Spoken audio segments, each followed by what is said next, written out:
Welcome to the Mystical Truths Podcast. This is Rebecca, and I'm really glad you're here. Let's unlock your world. It is pretty easy to notice that life here has become increasingly strange or curiouser. Now, it's not going to stop anytime soon, and that's okay. But if it's getting to you in any sort of way, please listen through to the end of this episode. I believe it'll not only benefit you, but all of us.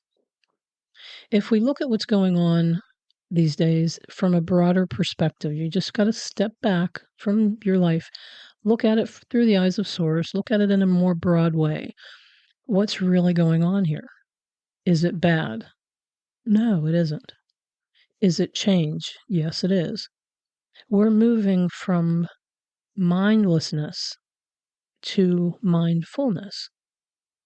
And that involves an increasing visibility of both negatives and positives. They've both always been here, but for a while, and especially now, they're both more seeable. Sometimes right in our faces. So the skeletons and the unicorns, so to speak, are out of the closet. But this strange ride that we're on is not a bad ride. Not individually, not as a whole. This is a really good ride that we're on, but it's not always easy, and it's not always pretty. But it does have ease in it, and it does have beauty in it. It just depends on how you're looking at this. So let's look at, for just a brief period, let's look at the negatives, the skeletons. What's coming out? What are we seeing wide open now that we didn't before? We're seeing that there is a lot of corruption in the world. We're seeing that human trafficking is a thing. We're seeing evidence of abuse, disagreements, border issues, increased drug use, increased suicide, political parties being outed, religions, corporations, politics being exposed of the issues that we just, maybe some knew were there, maybe some didn't. We're seeing more censorship and control. For example, and this is what happens when we try to censor and control each other. I saw an article recently that the superintendent of Oklahoma State has required all schools to incorporate the Bible and the Ten Commandments in their curriculum. The Ten Commandments will be hung in every classroom. This is grades 5 to 12, by the way. And every classroom must have a Bible, and all teachers must teach from the Bible in the classroom. And I thought, what? So I caught a piece of an interview with the co-author of the bill. And when the interviewer asked her, and she was explaining that they feel that the Bible and the Ten Commandments are historical documents and should be taught. And I thought, but we have other historical documents from other religions and so on that you could include there as well. So he said to her, well, what do you say to teachers who don't share your religious beliefs, or to families who don't share those beliefs? And she said, just don't look at it. And I thought, what? This is what happens when you try to control people. You get to a point where you really don't have a valid response or answer or reason. So you have to go for something like just don't look at it, which of course is impossible, because if you have it in the room, on the walls, there's the Bible, they're teaching from it, whether they want to or not, you can't keep it out of their ears. You can't keep it out of their eyes, what they see, what they hear. And I'm not saying one way or another whether anybody should study the Bible or the Ten Commandments. But what I am saying is when we decide that our beliefs, now education was meant to be teach kids the basics so that they can have a life, function, and be employable and so on. It was not intended to teach people what they should believe. So again, it just shows how this is coming up. It's coming out, it's coming up. Some people, another point was that if kids aren't getting morals at home, we'll just do it this way at school. So we have all this stuff going on. I mean, we have a decline in the middle class. We've got thousands of food ingredients that we were told are safe, and they're not. That we're still using in the United States anyway, not in other countries so much, but in the country that I live in. We have a few groups of mega wealthy that are pulling a lot of the strings of what's going on. So there's so much of that that makes people feel powerless. And there's more. I mean, I could go on, but you get the point. There's a lot that's coming out and loud, which is actually a good thing. It's a wonderful thing. It's not necessarily easy or fun, but here we are. And like I said in a previous episode, there's no battle between the positives and the negatives. There's nothing to fear here. There's a lot more positive always than there is negative. But in order for us to make the changes that we want and that we're going through, we have to see this stuff openly. We have to know that it's there, and we have to decide around it. We individually are forming preferences that count. So as you see anything like this and you form preferences, those count and those are helping. So let's look at some of the positives, what you could call the unicorns that are out more now. We have so many more people as time goes on here that are more curious and gravitating to spiritual practices or just asking those questions of what really is going on here and where is my truth or the truths? Because if we can't trust other people to deliver them, and that is one thing that's plainly clear right now, is that you just can't. I mean, we used to think you could trust the FDA to tell you what was safe. If they passed it, we should be good, right? People didn't ask questions before. We just assumed that somebody was a watchdog on this and somebody was looking out for that but we know anymore. You can't even trust the statistics, the tests that are being done, the information that's being spewed to people. You can't trust it. So why is that a good thing? Because you can always trust what's inside you. You can trust your inner being. You can trust your source. That's where your truths are. That's where your guidance is. So instead of navigating this in worry and fear and trying to figure out who's actually telling you correct information, bring it home and pay attention to how you feel. And I'll talk more about that in a minute. So the positives, like I said, so many more people just saying, you can't just tell me the religious stuff and I'll just say, okay. We're more curious now. We want to know, really, did that happen? And really, is that how life works?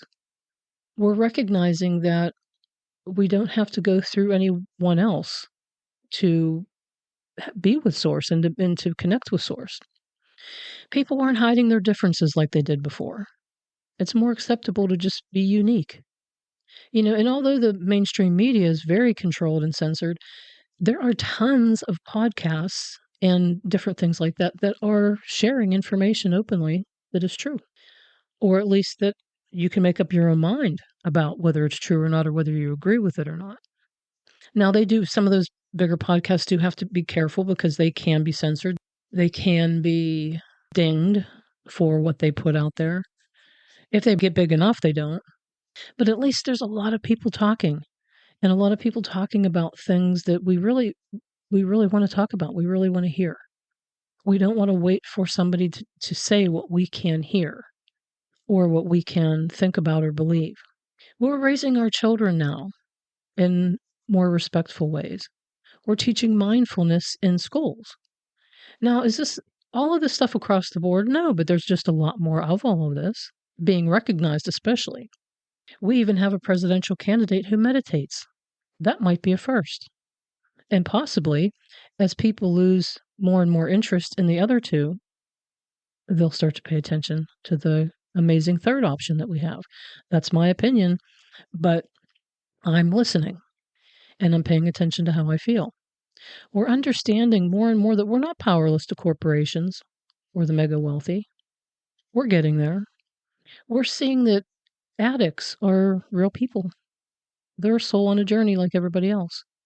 And we can be kind to them and to each other. We're waking up to so much, and we're forming preferences and making decisions for the better. We're realizing our power. At least we're getting there.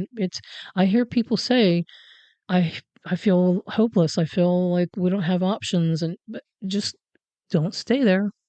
You can feel that for a little bit, but then get your curiosity up. Where are your options? How could this be hopeful?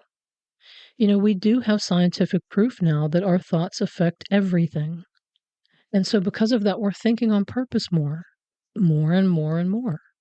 So you can see how all of this is coming out simultaneously, the positives and the negatives. So the hidden is no longer hideable.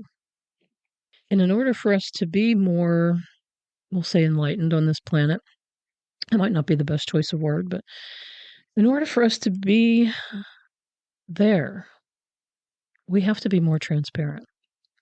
We have to be able to know that our thoughts affect people and situations and creatures.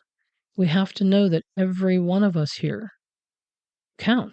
Every single person here is affecting what's going on. So these are not bad times. And like I said, they're not necessarily easy all the time either, though. But these are times of noticeable potential for more wanted, for more freedom, for more ease, love, playfulness, positive expansion, more realization of a connection to Source, that we're not alone in this, the potential to consciously choose wanted or unwanted on purpose. And we're all in this. I'm not speaking from a spiritually immune space. There are moments and days when I'm noticing the negative extremes and I just want to say, okay, enough. Like, what the? And that's okay. That's all part of this. That's all part of this world of creation.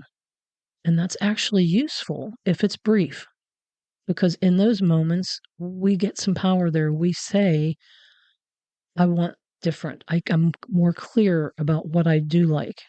That's creation in progress. The vital key here is to know that and then focus back on wanted or what you like. And you've got to trust that when you see the things that are unwanted to you, there are many ways to the wanted things that are available. And it's our job to pay attention to those ways.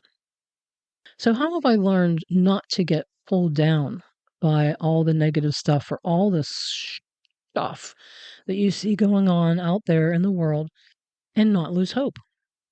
There are a few things that we'll talk about. One is by becoming more mindful and less mindless. So mindless equals powerlessness. It's just power. Powerless, mindless. It's going with the flow that's any flow, like being bounced around like a ball in a pinball machine by whatever comes at you.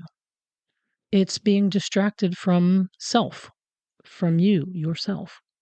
It's a lack of attention with curiosity, accepting what you're told, just saying, okay. Just like I said, the FDA said these ingredients are safe, and everybody said, okay.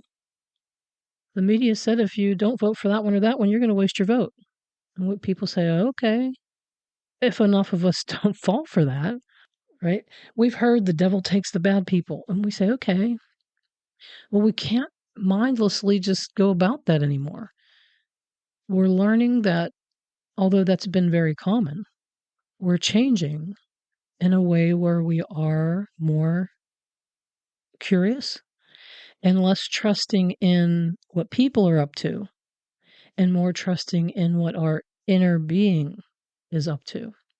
The you that you know and the inner being that you are, and its connection with your connection with Source. What's going on there? We're paying more attention to that now. That's incredibly important. So mindful then means powerful, going with the synchronized flow of life, being aware of yourself and how you feel, because there's guidance in how you feel. It means being present right now, in your mind, in your space, being present right now in the moment that you're in. It means knowing that your emotions do guide you. Your emotions will tell you whether you're heading into anything that's going to help you or anything that's not going to help you, anything that's going to help this planet and the people on it or not. So when you pay attention to how you feel, you're in sync with your navigation system. And in the Abraham Hicks material, Esther Hicks translates for a group of souls that she calls Abraham. She's been doing that for several years. Abraham tells us that there are two states of being. There's a feel good and a feel bad. I feel good, I don't feel good. Two states of being. One's powerful, one's powerless. And your emotions let you know which state of being you're currently in. You can't be in both at the same time. So if you feel, good, okay, to really great, you're in a state of being of power or feel good. And that is feedback from all of creation saying what you're looking at is working out for you or has good potential for you or is in good timing or is how we are seeing it. And when we are in emotions from to really off, that's feedback too. That source saying we're not seeing it the way you're seeing it. There's big difference between the way you're interpreting this and the way we see the potentials or the timing or the benefit. When you're, whichever state you're in, you have access to the stuff in that state of being. And you get to choose, you literally get to choose which state of being you're in. And yeah, stuff will pull you out of your happy state of being and into your not happy one. And that's okay. We want that, but just for brief periods so that you can get clear and get more powerful about feeling good or being the way you want to be, being in a state of being that feels good to you. Nobody controls that, just you. And you do have to ask yourself, what do I tell myself about how I feel or what's really going on? I've found that we tell ourselves how we think we look. We tell ourselves how we think other people think we look. We tell ourselves how successful we are, how important we are, how valued we are. If you don't like what you've been telling yourself, stop telling yourself that and change to what feels good to you, because that's how Source is seeing it. When you say, I'm not really good at anything, that doesn't feel good because Source doesn't agree with that at all, knows that to be a not truth statement. And you can also think of the two-lane example that I've talked about before. Those two states of being are exactly the same as being in a left lane or a right lane. The left lane has everything you don't want. The right lane has everything you do want. You're a swirling ball of energy born on that lane. You're going. Your thoughts propel you. There's no gas pedal. There's no brake, no steering wheel. The only thing that dictates whether you're in a lane of crappy stuff is what you're giving your attention to, what you believe, what you think about. And as you think things that feel better, you gravitate into the right lane. You think things that don't feel good, you gravitate into the left lane. Not a big deal, not a problem, unless you are staying in the left lane way more often than you're dipping into the right lane.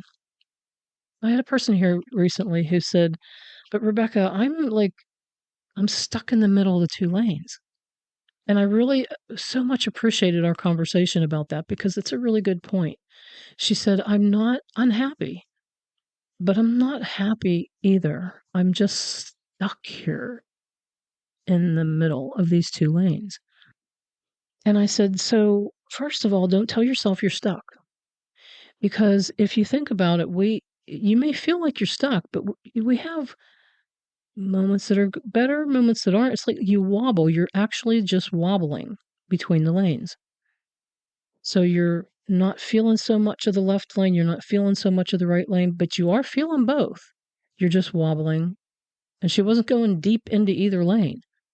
She was just sort of wavering from the one side of the line to the other, And that's not a really great feeling. So I said, get curious. Being in the middle of the two lanes there for a while is not a bad thing at all. You're not in the left lane. You've got to give yourself credit for that. There's some honey, right? Start getting curious about, but what do I want? What right lane stuff would be nice for me right now? What would feel good for me? Where's even a little bit of honey in what's going on in my life right now. And she did say, I have this that's nice and I have this that's nice. And that's what you want to do. Keep going there. Pick out the stuff that's good to really great right now as you're being curious about, and what I want to add to that. What am I really good at? What lights up for me in life now? Not necessarily in the past, but now. So the second one, the other one I want to talk about is I just became determined to trust and to look for the honey in all things, all experiences, not just the positive ones. It's easy to see it there. But when life gets tough or when things look crazy in a government or in your school system or at your place of work, what is working there though? Why might this be a catalyst for something better? How could this be something that is really working out for you? You just don't know how yet. When you start to look there, you start to find it there. And I want to say hi to Carrie in Hawaii. Thank you, Carrie, for the comment that you put on my Facebook post about life is a little sweeter. It was a honey Facebook post. I really appreciate your feedback, your comment. So I just wanted to say hi. And it's really nice to be able to put a name with the listeners. I've noticed that there are people from Hawaii, especially specifically where you live. And so I want to thank you for listening and thank you for the comment. So if you find something that makes you say to yourself, I don't like this, like I didn't expect this. Okay, that's okay. Life has some things that we didn't see coming. That doesn't mean it's not life working out for you though. But you have to get yourself to that place where you can think that way before you really stand much of a chance for you to get the better outcomes that are there. How could this be good for me? Ask yourself that. How could this be working out for me? And at first you might say, I have no clue. Well, sniff around it a little bit. You might surprise yourself. And if you just can't come up with anything, reach out to me. Right? Book a session with me. That's one thing I'm really good at is finding that honey. And that's important because it's not BS honey. It's not woo-woo foo-foo honey. It's real stuff. It's real stuff that you can identify for yourself and say, oh, I see it. And then once you start to see it, you see how things are working out and then things work out better. So it's a nice domino effect. Another thing you can do is use your imagination skills. Your imagination changes the brain. It literally changes the brain because real and imagined are equal in the brain. There's no differentiation. You can imagine something and your brain is calculating out there for that. So is all of creation because your thoughts are real things. I was listening to a man, he has a podcast. I can't remember the name of his podcast, but his name is David Bayer, Bayer. And he said he likes to use 3 columns when he finds limiting beliefs, which we all have limiting beliefs, and we can unlimit them more and more and more. And this is one way. He just takes 3 columns on it, like a sheet of paper. And the first column, he'll write his limited belief. And I think you shouldn't pick it apart too much, but put your limited belief down there. Like maybe I'm stuck in the middle of the 2 lanes. That's a belief that's limiting. And then in the second column, make a new decision about it. I'm not stuck in between these 2 lanes. And then in the third column, he suggests that you write what evidence or what proof you have to that fact, to that truth. If you can't think of any, I would suggest put what proof could be. But I really think that we can find the evidence that that's true. And then when you do that, you just activate more and more and more evidence, right? More and more proof. So the evidence there is, well, I mean, I have positive and I do have negative thoughts or experiences. So I'm really not stuck. I'm just gliding back and forth close to the line, but I do have control. If I tell myself I'm not stuck, then I can't be stuck. If your limiting belief is, life doesn't really work out for me, at least not much, then you have to make a decision about that. Life is working out for me. Now, don't get discouraged because you can't see it yet. Just make a new decision about it. No, I don't have to settle for life not working out to me. I don't have to settle for that. I'm deciding that life is now working out for me. Not it's going to. It is. It is now. Because if you say it's going to, it's always out there somewhere. Life is working out for me right now from this moment forward. And then dig up the proof that there are things working out for you. Even if they don't seem like they're big pieces of proof, start somewhere. Because you'll find yourself going you'll find a little more, you'll find a little more. Make it a game as you go through your days. I'm going to find some proof that life is working out for me today. And you will find it. It's there. And the more you notice it, the more is going to be there. So now you're amping up what's coming. So as life gets curiouser and curiouser, be mindful as often as you can, and be determined to see the positives, the potentials that are here, that are right here for you. It might look ugly or scary at times, but this is what we came here for. This is literally what we came here for. We chose to be here right now for all of this stuff that's going on. None of us are sitting this round out. None of us are sitting on the sidelines. Not one of us. We are all contributing, not just to our own personal experience, but to the whole experience. So you're doing both of those. You're in the game. And your soul is just tickled pink that you're in the game. Whether you're enjoying it all the time or not, all of creation is, your inner being is. It'd be great if you would too, as often as you can. You don't have to hit that bar every single day, all day long, just as often as you can. And I think instead of these times we're in being curious or strange, let's just see them as curious, intriguing, kind of interesting. So instead of, oh, this is strange, this might be bad, think, okay, this is interesting. How could this be good? How could this be benefiting all of us? How could this be benefiting me or my family or my dog? Because a shift in perception, a shift in the way you're looking at things that more closely or exactly matches that of source changes everything. So a shift in mindfulness is what's happening. That's all. That's a great thing. Enjoy the journey as often as you can. And when you're not enjoying it, you can find me at mysticaltruths.com.